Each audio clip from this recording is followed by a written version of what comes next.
Right, go for it.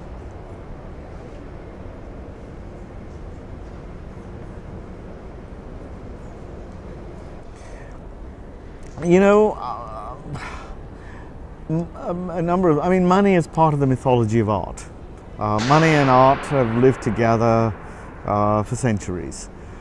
Good artists have always had money, or almost always have money. There's a few exceptions. And I don't feel that one has to apologize about money. You know, money is, artists don't make objects.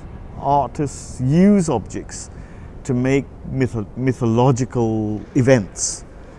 And money is part of the mythology of art. So we have to understand that that is, at least from my perspective, the correct view.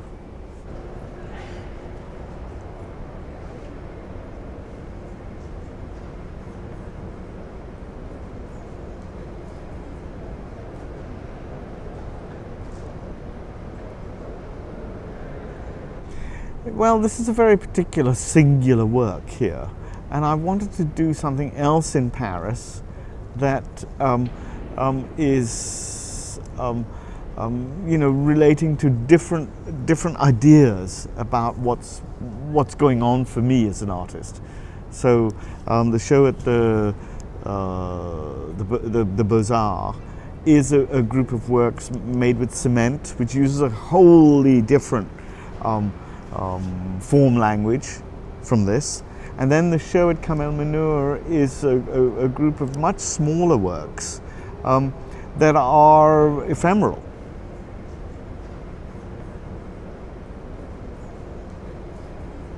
I deeply believe in monochrome. I've always felt that color has a way to meaning, that form has a propensity to meaning, and that both, in a way, are part of a certain language of the abstract. You know, I don't make figurative art, but I think many of the forms I make have a kind of human recall. Now, I hope it's an early human recall. I hope it's primordial. That's what I'm after. And color, of course, does that incredibly well.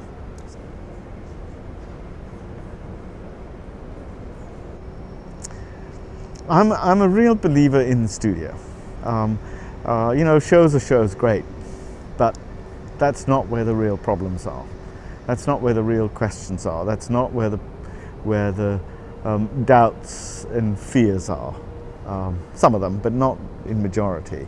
So the only place where one can really doubt, where one can really be, if you like, fragile, is in the studio. And I think it's vital for artists to be fragile, to not say I know, but to do exactly the opposite, to say I don't know.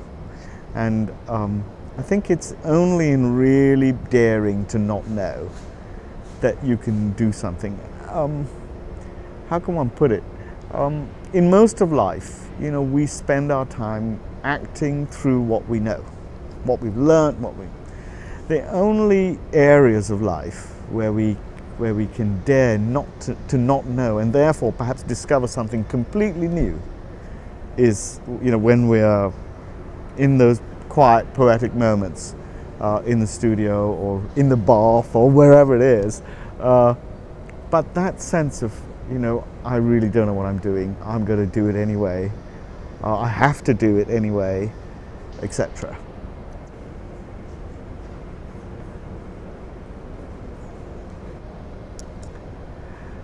Do you know, I don't know. I've lived in the UK for almost 40 years.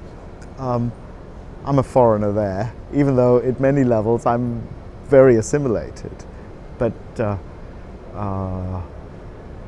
and I grew up in India, and in some ways I'm a foreigner there. So in a way I feel that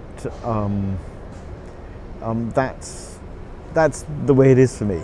It's slightly uncomfortable.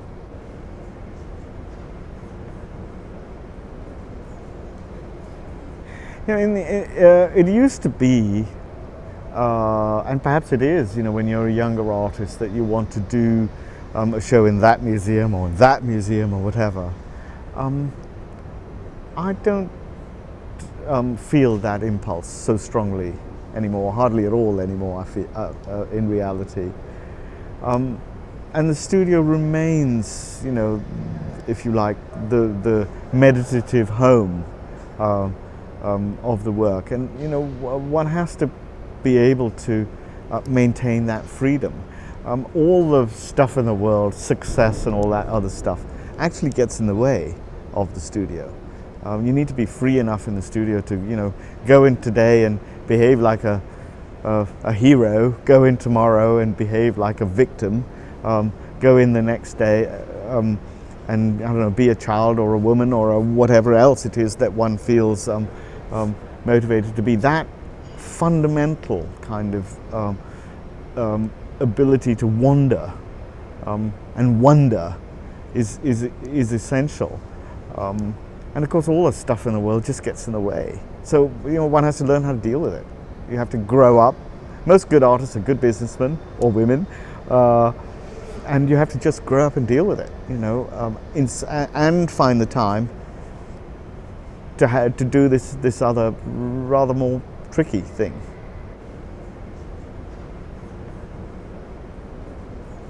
The most difficult thing for an artist to be, I believe anyway, is truly mysterious.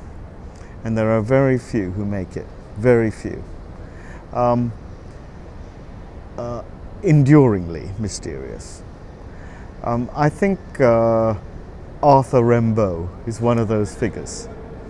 He made all his work by the time he was 19, maybe he was less than 19, 18 or 19, and then stopped writing poetry and kind of disappeared. His silence is as profound as his poetic statements. Another artist who comes in there somewhere is Marcel Duchamp. Not for me anyway, the Marcel Duchamp of the found object. There's a profound mystery to the large glass, to his last works, Étant donné, and a few of the intermediary works, where one can read them mystically, but somehow all these years later they still don't quite reveal themselves. I think to make work that doesn't reveal itself is enviable.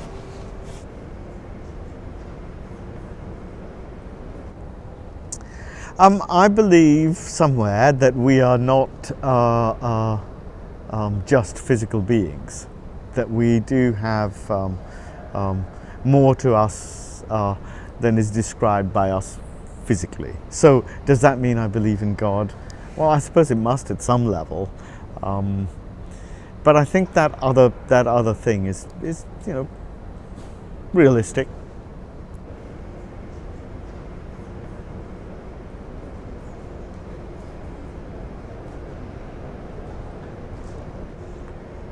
I'm so insecure that yes, I'm me, I'm afraid. I think, you know, as I say, in the end, one can, you know, one has to dare to do projects like this, which is completely mad, really. I mean, costs too much money, we got no time to put it up.